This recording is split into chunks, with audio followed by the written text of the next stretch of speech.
Welcome to the windy world of the Paradise Paradox. I continue here in Melbourne. Weather remains unpredictable. Oppressive heat one day, chilling to the bone, cold the next, and always windy up in your face.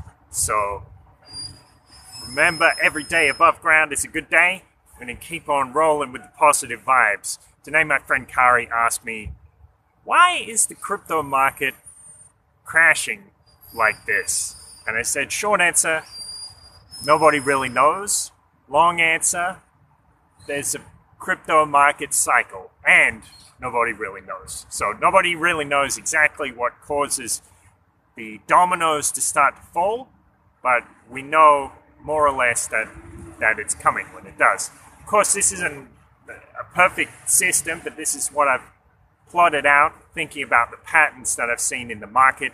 History doesn't actually repeat, it rhymes, so every time this situation comes up, they're actually going to be slightly different. Every time something comes up, it's going to be something new. Every moment is a new moment, so enjoy it as it comes up. The first stage, I said, depends where you start, but the first stage is the boring phase, the boring stage, and this normally lasts about 3 to 9 months, and there's basically nothing going on during this time that you can see if you're an outsider.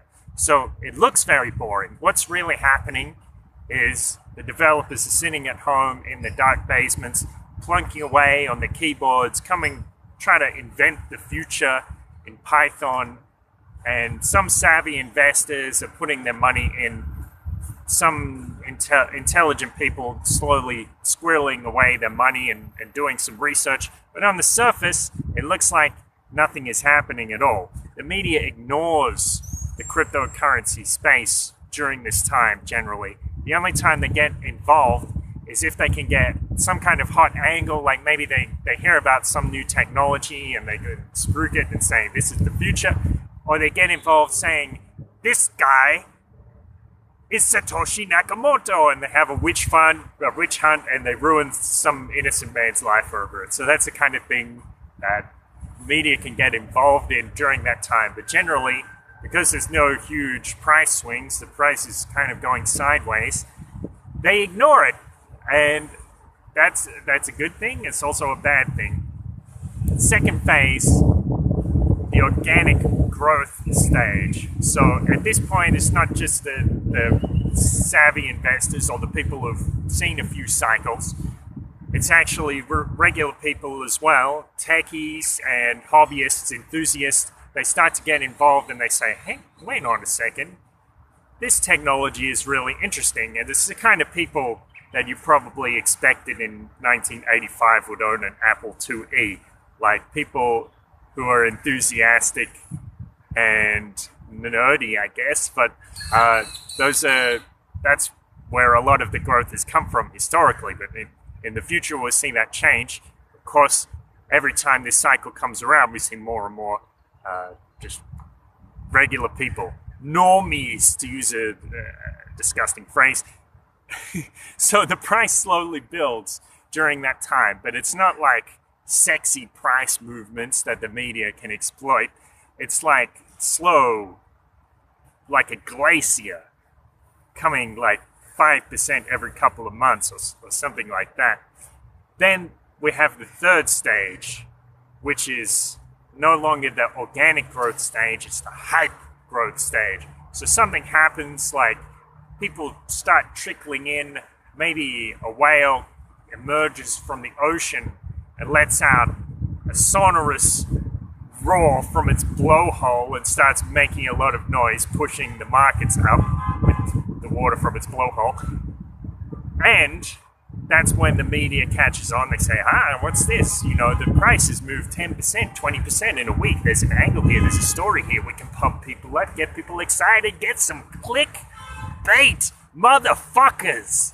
So that's exactly what they do. They start getting people hyped up. More regular people who don't really know much about it start coming in. They start getting a little case of that disease called FOMO, fear of missing out, and they start jumping in left and right. First, it's just a trickle eventually it's a flood, and then you have this vicious cycle or a feedback loop between the media and this new money, this green money, emotional money, if you will. So the media hypes it up, more people get involved, the price moves further, and the media keeps hyping it up, and that keeps going. Around this time, you start to hear this bubble talk. So, of course, some people accuse it of being bubble, but that's not exactly what I'm talking about. What I mean is when people start saying stuff like, this is a new paradigm, or they say stuff like, the dollar is crashing against Bitcoin. It's not Bitcoin going up in dollar value, it's the dollar crashing against Bitcoin, and all kinds of things to let you know that this market is getting a little bit overheated. So they start to say things like this market is going to go up forever or something like that. You start to hear this kind of glib logic. So I've been guilty of this as well. Basically, if an argument can be summed up in one premise and one conclusion, it's probably not a good idea to base your investment or speculation on that. So I remember around 2013, I was looking at Bitcoin and Litecoin, and I said, well, look at this. Litecoin has 4 times the supply of Bitcoin. That means that its price should be 1/4 of Bitcoin.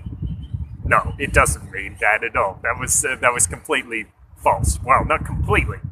And that's the danger. Or people say stuff like, oh, well, Bitcoin has a limited supply. That means it can only go up in the long term. No, it doesn't. There's 2 sides to that equation, supply and demand. So you have to calculate both, project both, if you want to know what's really going on. Or they just have these like straight up predictions. No technical analysis. No fundamentals. They just tell you, listen, Ether is going to be at 4,500 on the 17th of March 2019 or something like that. No argument behind it. Just a straight prediction. Just an big old crystal ball dumped on your gonads. Probably not a reliable source of information. A little knowledge can be a dangerous thing. That's why you want to study hard. Put down your head, get your head down, dig deep into the books, learn about the technology, and that way you won't have to be succumbing yourself to one premise, one conclusion, weak-ass arguments, glib logic. That's not for you, my friend. For you, something else. A detailed, nuanced understanding. That is something beautiful. Then, we have number 4, the dead stage, or you might call it the crash phase. What happens? Maybe a whale gets out of line, he decides to take too much profits at one time, and then suddenly people look and you see the eyes go back and forth, and nobody knows who's going to hit the sell button first, but somebody does, and eventually the price is falling like 10% in a day, 20% in a day. Suddenly it's like a stack of dominoes, and it's just falling on down. All of that emotional money that got in based on emotions, if you get in based on the fear of missing out, you're probably going to leave based on the fear of loss. And that's predictably what happens. And I was thinking earlier, this is important. This is important enough that in the future, when I have children and they start asking me questions about money, I'm definitely going to take the time to teach them about this kind of mass psychology, because this is really important. This is the kind of thing that separates the weak investors from the strong ones in the long term. So you don't want to build your house on sand. You want to build your house on the rocks. You don't want to build your investment decisions based on whims, based on emotions in the moment and hype. You want to base it, well, one way to do it is base it on your idea of what a better future might look like. Put your money in alignment with your idea, your vision of what the future is going to look like in a better world. That way, when people start to sell or you hear the hype, you won't be moved. You'll be moved on the surface, but you won't necessarily be moved at your base because you're standing on solid ground. And when others tumble, you will stand tall, and you probably even have the presence of mind to buy when the market is crashing. So, to sum up, now we're going into tough times. We're probably going from that dead stage into the boring stage. Or I call it the dead stage because that's when the media is going to declare Bitcoin and crypto dead. Now, a lot of you are probably feeling a little uncomfortable about this because you're saying, oh, maybe you bought in a Bitcoin at 10,000, 12,000, or you bought in a Dash at 1,000 or something like this, and you're not sure of the future. And maybe you're worried about the money you have on the line. At this time, I give you this little piece of advice. One thing you can do, which is very good for managing your emotions, do something for others. And maybe it's even something for a stranger. Maybe you'll go and buy a stranger a meal. And when you see the gratitude in their eyes, you're going to know that things aren't so bad, that you do have the power to make a better world in that moment. And that's why a lot of us got into this kind of thing. That's why we got into crypto, because we imagined a better world. Every day we have the opportunity to make the world a little better. And when you affirm your own power, your own abundance, that's a beautiful thing. Finally, during these 3 to 9 months of the boring phase, it's a great opportunity to accumulate. As I've said before, bears repeating. Don't follow the media, follow what's in your heart. Know what you want. Be clear, be precise, be decisive. When someone asks you, why are you buying this coin? You want to be able to give them like a 5-minute presentation of why it's solid, why you expect it to increase in value over the future, or why you expect it to offer value to the world that you're living in. As I said before, these phases aren't exact. History rhymes, but it doesn't repeat. So you're going to have to stay alert if you want to apply these patterns that I mentioned. You're going to have to see how they change subtly over time. Know the limits of your own knowledge. A wise man once said, to know the limits of your own knowledge is the beginning of wisdom. You're going to see a lot of people out there who are making these bold declarations, and they seem very certain, telling you that X coin is going to be Y price on Z date. That's not necessarily true, and you don't really want to follow those people or be those people. You want to be a little more uncertain, because that's what wise people are, because wise people know that the world can always surprise them. Someone once said that the problem with this world is that fools are so certain and the wise are so full of doubts.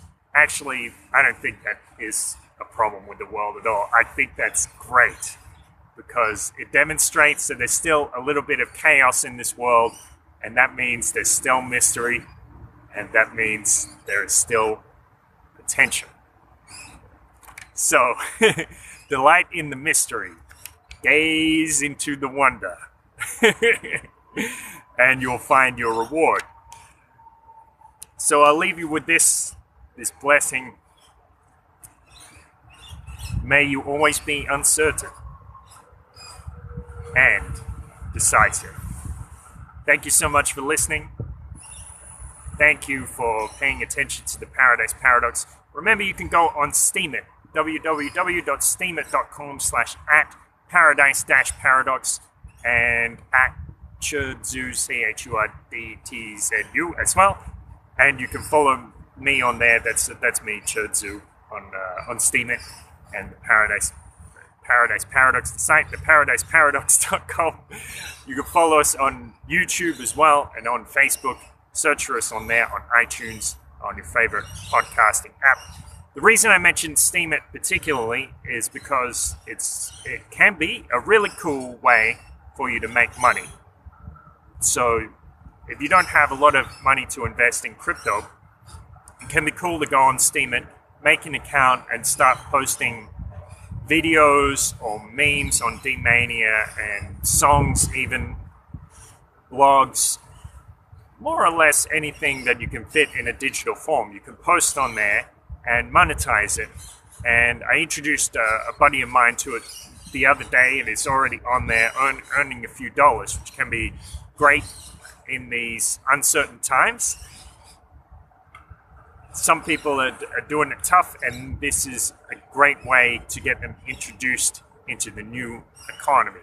Besides that, Steemit is just really cool because basically you hardly ever see a negative comment or a troll comment. So you know that YouTube can be the cesspool of humanity. For some reason, people feel like showing their worst side there. On Steemit, people know that when they comment, it affects their reputation, and they can earn money from their comments. So go on Steemit, have a look, and I think you'll be delighted by the level of positivity, respect, and support that you receive on there. Artist love is all over the place on Steemit, so have a look. Thank you so much for listening. Have a great day. Signing off. Saludos desde Melbourne.